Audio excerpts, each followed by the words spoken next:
J'aimerais vous poser une question. Si vous deviez mourir aujourd'hui, iriez-vous au ciel? Peut-être vous n'y avez jamais pensé, vous ne vous êtes peut-être jamais posé la question. Mais la Bible dit que vous pouvez être sûr à 100% d'avoir votre place au paradis. Selon la Bible, il y a certaines choses que vous devez comprendre afin d'obtenir le salut. Tout d'abord, personne ne va au paradis parce qu'il est une bonne personne. Nous n'allons pas au paradis grâce à nos bonnes œuvres. En effet, la Bible dit en Romains chapitre 3, verset 23, « Car tous ont péché et sont privés de la gloire de Dieu. » Aux yeux de Dieu, nous sommes tous coupables d'avoir enfreint sa loi. Nous avons tous commis le péché, comme vous, comme moi.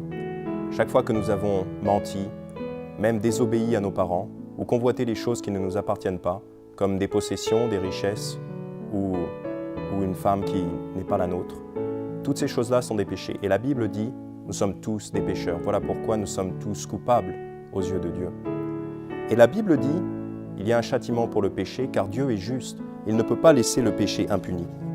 C'est pourquoi il dit en Romains chapitre 6, verset 23, « Car les gages du péché, c'est la mort. » Ainsi, voilà pourquoi nous mourons, voilà pourquoi nous devons mourir. C'est à cause du péché. C'est une punition, car Dieu doit punir le péché.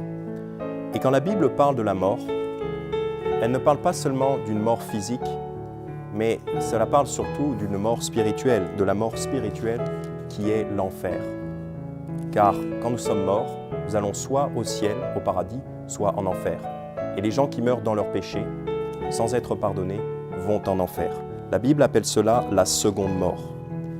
En Révélation 21, verset 8, la Bible dit « Mais les peureux, et les incrédules, et les abominables, et les meurtriers, et les prostituées, et les sorciers, et les idolâtres, et tous les menteurs, auront leur part dans le lac qui brûle avec du feu et du soufre, ce qui est la seconde mort. » La Bible ici nous donne une liste de pécheurs et nous dit « Tous ces gens-là auront leur part dans le lac qui brûle avec du feu et du soufre, ce qui est la seconde mort. » Il parle donc ici de l'enfer, de la mort spirituelle. Et nous voyons ici, dans cette liste, plusieurs péchés. Et Dieu veut nous faire comprendre que nous sommes tous dans cette liste et que nous appartenons tous à cette seconde mort. Nous méritons tous cette seconde mort. Pourquoi? Nous ne sommes peut-être pas tous des meurtriers, nous ne sommes peut-être pas tous des sorciers, mais nous avons tous menti, au moins une fois dans notre vie, il faut bien l'admettre. Et nombre d'entre nous ont fait pire que cela. Et si vous dites « non, je ne suis pas dans cette liste », là, vous y êtes, vous avez menti, car nous appartenons tous à cette liste. C'est un endroit terrible et vous ne voulez pas y aller, car c'est pour toujours. L'enfer, ça dure pour toujours. Vous êtes mort et ensuite, c'est pour toujours. Ça ne s'arrête jamais. Mais Dieu est un Dieu d'amour. Dieu nous aime. Il ne veut pas que nous allions dans cet endroit terrible. Il veut nous sauver.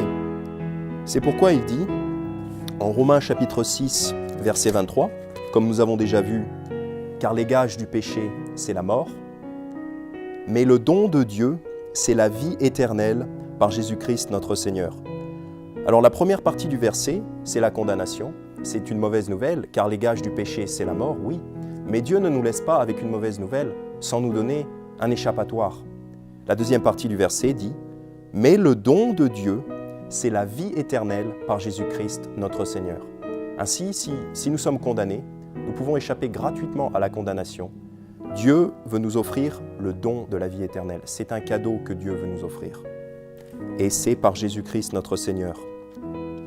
En Éphésiens chapitre 2, versets 8 et 9, la Bible dit « Car vous êtes sauvés par la grâce, par le moyen de la foi, et cela ne vient pas de vous, c'est le don de Dieu. Ce n'est point par les œuvres, afin que personne ne se glorifie. » Encore, car vous êtes sauvés, sauvés de l'enfer, sauvés de vos péchés qui vous conduisaient en enfer. Vous êtes sauvés par la grâce. La grâce, c'est quelque chose que nous ne méritons pas, mais qui nous est donné quand même, qui nous est offert gratuitement.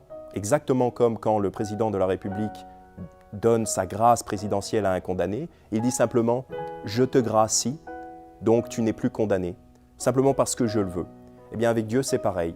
Il veut nous donner la vie éternelle par sa grâce, car nous ne le méritons pas, mais il veut nous la donner quand même. Car vous êtes sauvés par la grâce, par le moyen de la foi, donc c'est par rapport à ce que vous croyez dans votre cœur, c'est par rapport à vos croyances. Et cela ne vient pas de vous, c'est le don de Dieu. Donc le salut, le fait d'accéder au paradis, au ciel, cela ne vient pas de nous. Cela n'a rien à voir avec ce que nous avons fait. C'est le don de Dieu. Donc c'est un don pour lequel Dieu a payé. C'est Dieu qui a payé pour ça. Au verset 9, il dit « Ce n'est point par les œuvres, afin que personne ne se glorifie. » En fait, il le dit de 4 manières différentes. De 4 manières différentes, il dit « Être sauvé est un cadeau de Dieu. La vie éternelle est un cadeau de Dieu. » Ainsi, c'est Dieu qui a tout payé. Et c'est pourquoi nous n'avons rien à faire. Nous n'avons aucune bonne œuvre à faire. Car les bonnes œuvres, c'est dur, c'est difficile, c'est du travail. Mais le salut ne s'obtient pas par les bonnes œuvres. C'est le don de Dieu. Et c'est pour ça que c'est une bonne nouvelle. Et cela a à voir, bien sûr, avec ce que Jésus a fait. Jésus est le Fils de Dieu. La Bible dit en Matthieu chapitre 1, verset 22, à propos de la naissance de Jésus, la Bible dit « Or, tout cela arriva, afin que s'accomplisse ce que le Seigneur avait dit en ces termes par le prophète. Voici, une vierge sera enceinte, et elle enfantera un fils, et on le nommera Emmanuel, ce qui signifie Dieu avec nous. » Car oui, son nom, c'est Jésus-Christ, c'est le nom le plus exalté de tous les noms, mais on peut aussi le nommer Emmanuel, ce qui est simplement un nom hébreu qui signifie Dieu avec nous. Car Jésus, le Fils de Dieu, est Dieu manifesté dans la chair. La Bible dit « Dieu a été manifesté en la chair ». Il a vécu une vie parfaite.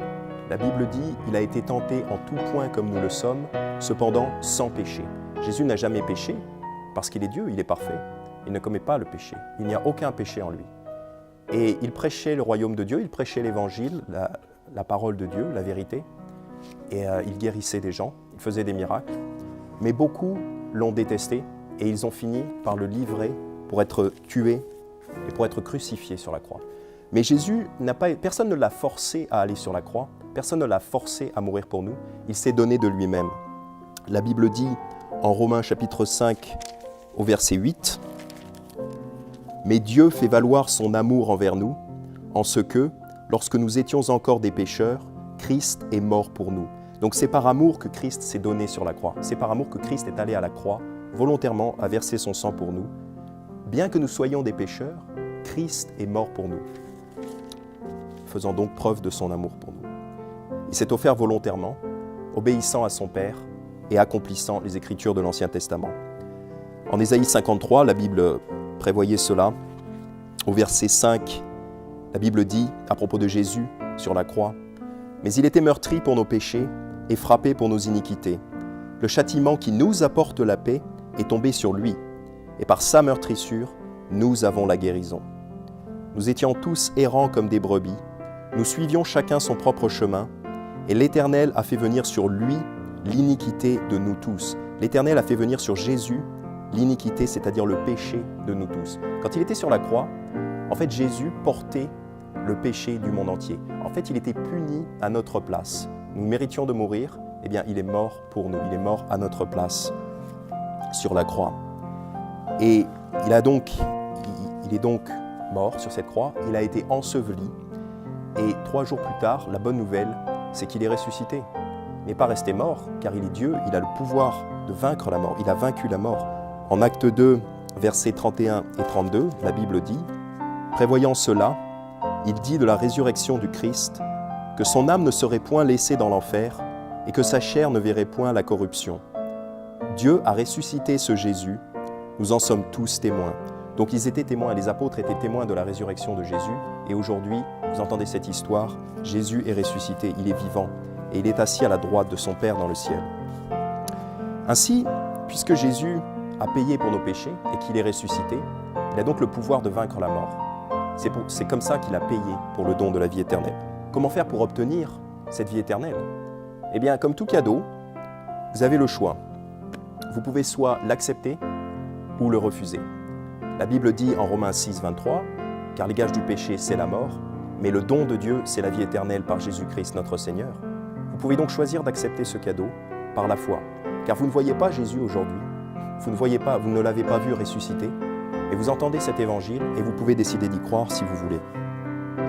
Et vous acceptez ce cadeau par la foi. La Bible dit en Jean 3, 16, « Car Dieu a tellement aimé le monde qu'il a donné son seul Fils engendré, afin que quiconque croit en lui ne périsse point, mais qu'il ait la vie éternelle.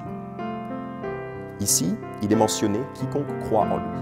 Il n'est aucunement mentionné le fait d'aller à l'église ou d'être baptisé ou de faire des bonnes œuvres. Bien sûr, ces choses-là sont bonnes, mais en ce qui concerne le salut et la vie éternelle, il est seulement mentionné quiconque croit en lui, c'est-à-dire quiconque a la foi en Jésus, quiconque croit que Jésus est mort sur la croix, qu'il a été enseveli et qu'il est ressuscité pour payer pour nos péchés. Si vous croyez cela, la Bible dit, vous avez la vie éternelle. Alors voilà comment vous recevez le cadeau de Dieu, voilà comment vous recevez la vie éternelle. La Bible dit en Romains chapitre 10, verset 9, que si tu confesses de ta bouche le Seigneur Jésus et que tu crois dans ton cœur que Dieu l'a ressuscité des morts, tu seras sauvé. Si tu confesses de ta bouche le Seigneur Jésus, c'est-à-dire si tu admets être un pécheur en danger de l'enfer, condamné à l'enfer, et que tu confesses que Jésus a effectivement payé pour tes péchés sur la croix et qu'il est ressuscité, bien sûr, il faut aussi que tu y crois de ton cœur, il faut que ça vienne du cœur. La Bible dit, si tu confesses de ta bouche le Seigneur Jésus et que tu crois dans ton cœur que Dieu l'a ressuscité des morts, tu seras sauvé. C'est une promesse. Il ne dit pas peut-être avec un peu de chance tu seras sauvé. Non, il dit tu seras sauvé. C'est une promesse de Dieu. C'est pourquoi il dit au verset 13, car quiconque invoquera le nom du Seigneur sera sauvé. Si donc vous lui demandez, il promet de vous sauver et de vous donner la vie éternelle. Et de la même façon que vous n'avez rien fait pour mériter cette vie éternelle, il n'y a rien que vous puissiez faire pour perdre ce cadeau une fois que vous l'avez reçu. Quelqu'un qui croit en Jésus, même s'il commet du péché plus tard, et il en commettra sûrement car nous péchons tous les jours, Dieu a donné ce cadeau. Et on avait l'habitude de dire quand on était enfant, on disait « donner c'est donner, reprendre c'est voler ». Et puisque Dieu vous a donné la vie éternelle si vous lui avez demandé, il ne peut pas vous la reprendre, car Dieu est juste. Une fois qu'il vous a fait un cadeau, c'est pour toujours. Pour vous assurer de ceci, je vais vous lire ce que dit Jésus en Jean chapitre 10, versets 27 à 30. « Mes brebis entendent ma voix, et je les connais, et elles me suivent. » Les brebis, ce sont les croyants, ce sont les gens qui ont invoqué le nom du Seigneur, comme dit la Bible. Ce sont les gens qui croient en Jésus-Christ. « Mes brebis entendent ma voix, et je les connais, et elles me suivent. Et je leur donne la vie éternelle, et elles ne périront jamais, et nul ne les ravira de ma main. Mon Père, qui me les a donnés, est plus grand que tous, et personne ne peut les ravir de la main de mon Père. Moi et mon Père, nous sommes un. » Donc, quand vous croyez en Jésus-Christ, quand vous êtes un croyant, quand vous avez cru à l'Évangile, la Bible dit, Jésus vous tient dans sa main, et personne ne peut vous en arracher, parce que ça ne dépend pas de vous, mais c'est lui qui vous tient. Et de la même façon, vous êtes dans la main de son Père, et il n'y a personne qui est plus fort que Dieu le Père. Donc il vous tient, et il n'y a rien que vous puissiez faire pour sortir de là.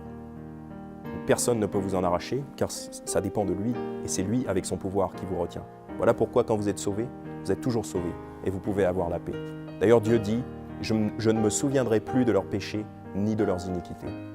Voilà pourquoi vous êtes sauvés pour toujours, et vous avez la paix avec Jésus. Tous vos péchés sont pardonnés et oubliés. Ainsi, si vous avez cru ces choses, j'aimerais vous inviter à formuler une prière. Je peux vous aider à formuler une prière. Si vous croyez que Jésus est mort pour vous sur la croix et qu'il est ressuscité, pourquoi ne pas prier avec moi dès maintenant? Voilà ce que vous pouvez dire à Jésus.